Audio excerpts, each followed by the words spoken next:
You are officially an astronaut. Thank you so much. You're officially an astronaut. How do you even format your lips to say something so stupid? It was supposed to be a groundbreaking moment in pop culture and space history.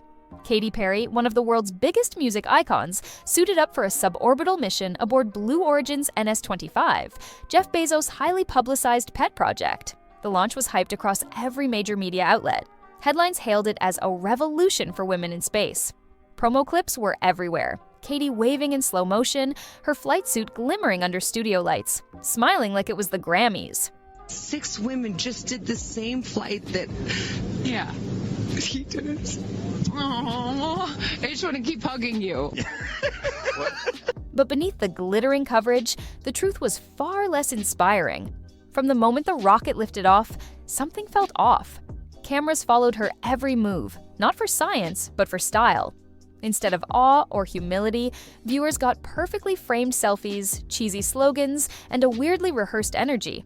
When she reached the edge of space, a place less than 1% of humans have ever seen, Perry didn't gaze in wonder.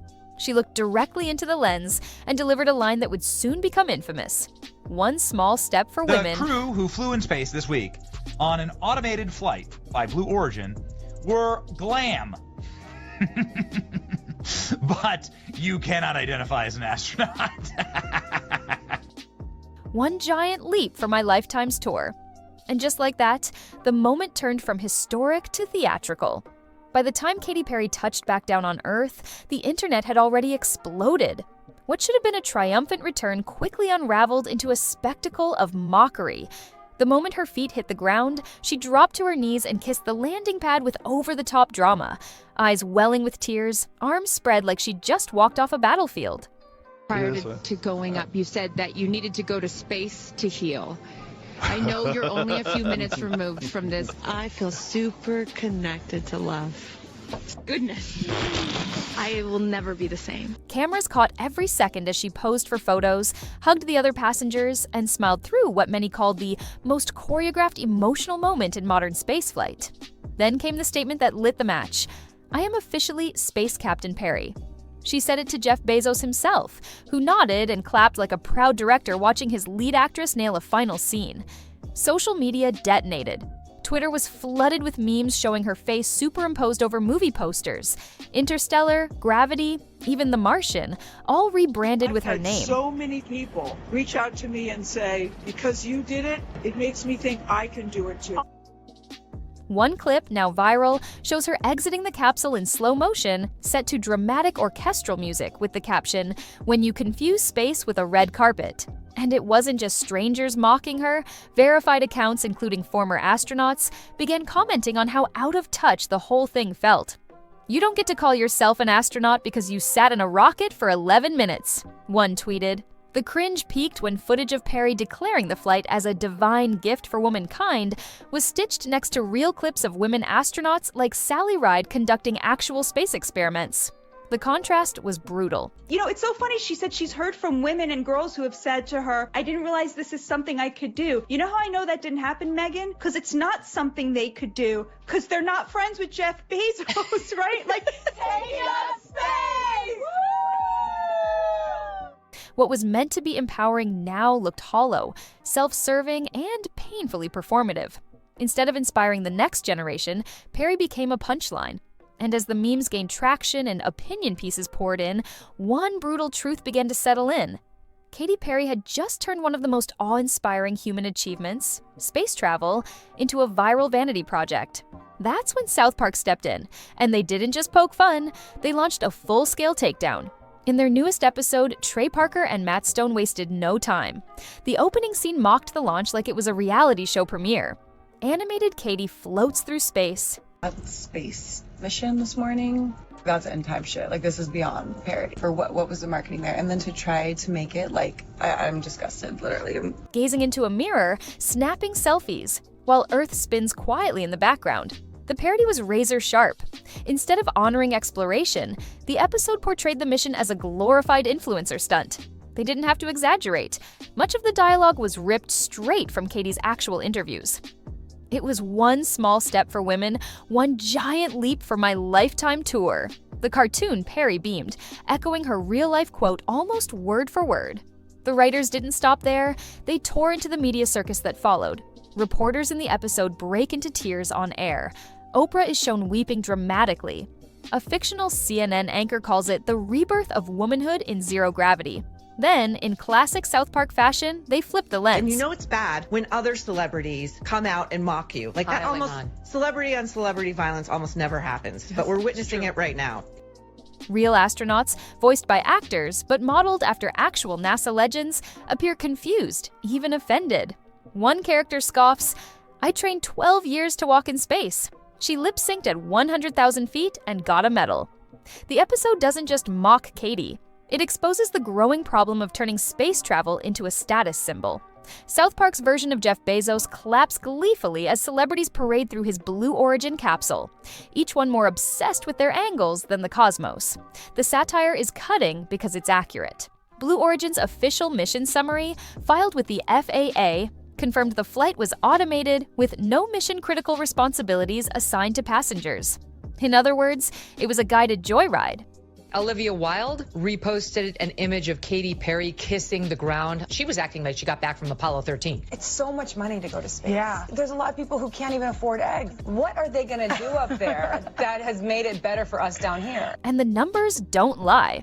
The flight cost nearly $1.25 million per passenger, according to internal Blue Origin budgeting documents leaked in a congressional spaceflight oversight hearing. That's over $1 million for an 11-minute trip, half of which was spent in freefall. No experiments, no spacewalks, no contributions to science, just a brief, weightless moment of self-promotion, and a flood of Instagram content waiting to be posted the second the capsule hit the ground. But what made the parody land so hard was how close it mirrored reality. When Katy Perry spoke to press afterward, she didn't talk about the physics of the flight or the view of Earth from the edge of the atmosphere. She talked about energy, unity, divine purpose. "We weren't just taking up space," she said, "we were making space." The line was instantly ridiculed online. Viewers edited it into clips of reality shows, perfume ads, and sci-fi spoofs.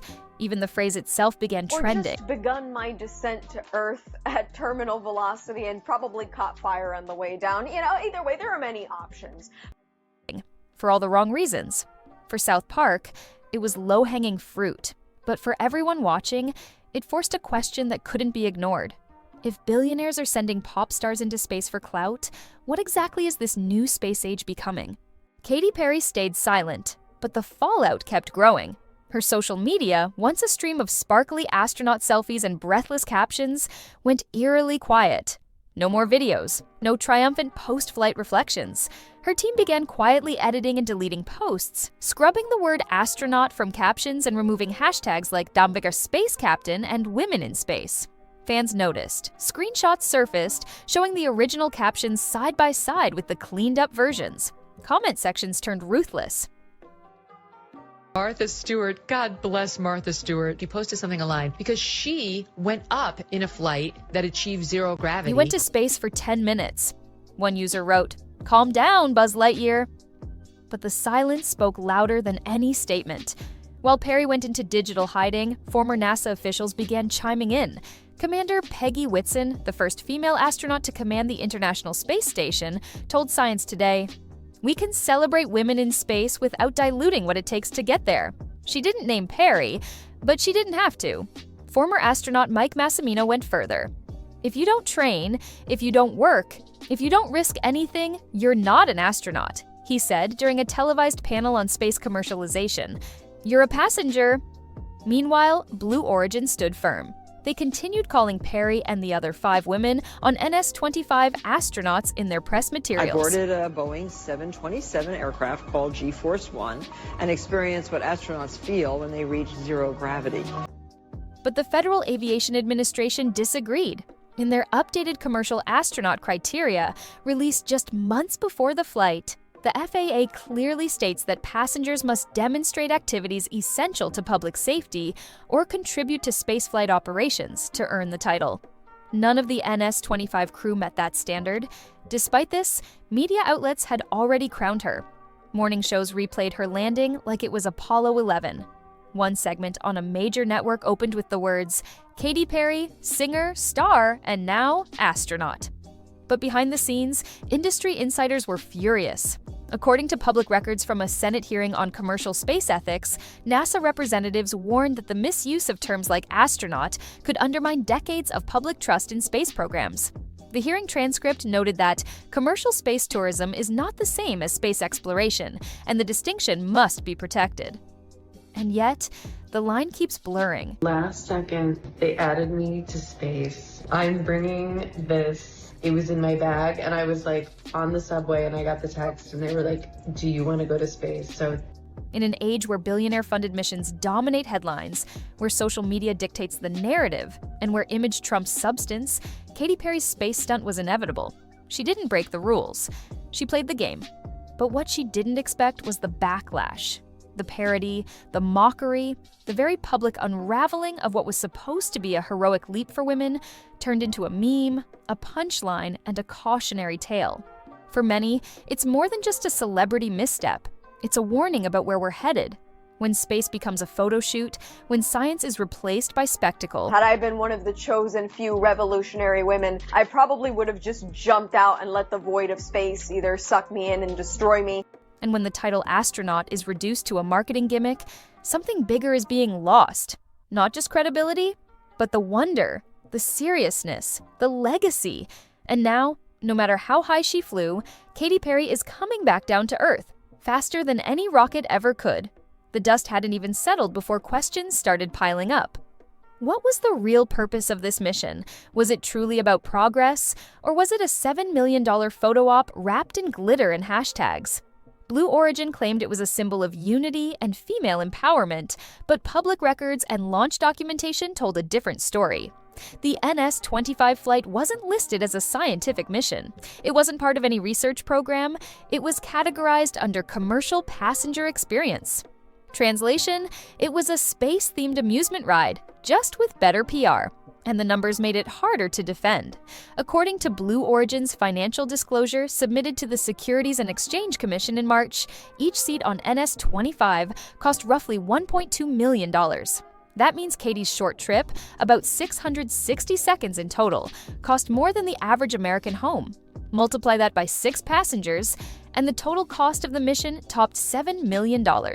For reference, NASA's Mars rover Perseverance cost $2.7 billion and is conducting actual science on another planet.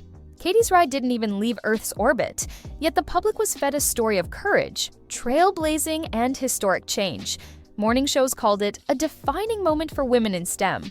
But where was the STEM? No experiments were conducted, no new data was collected. Every technical aspect of the flight was handled automatically. In fact, the capsule could have flown empty and landed safely. Katy wasn't there to explore, she was there to be seen. That's what made the backlash hit so hard. It wasn't just about one celebrity, it was about the erosion of meaning. When someone can buy their way into history, when a pop star can be crowned an astronaut for sitting in a glorified cannonball, what happens to the people who actually earned it? The engineers, scientists, test pilots, and explorers who risked everything to push the boundaries of human knowledge. What title do they get? And while Katy Perry may have thought she was breaking barriers, she may have accidentally reinforced them.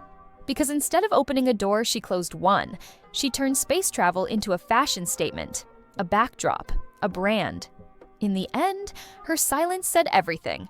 No apology, no clarification, no acknowledgement of the backlash. Just curated images and ghosted captions, while the internet wrote the rest of the story for her.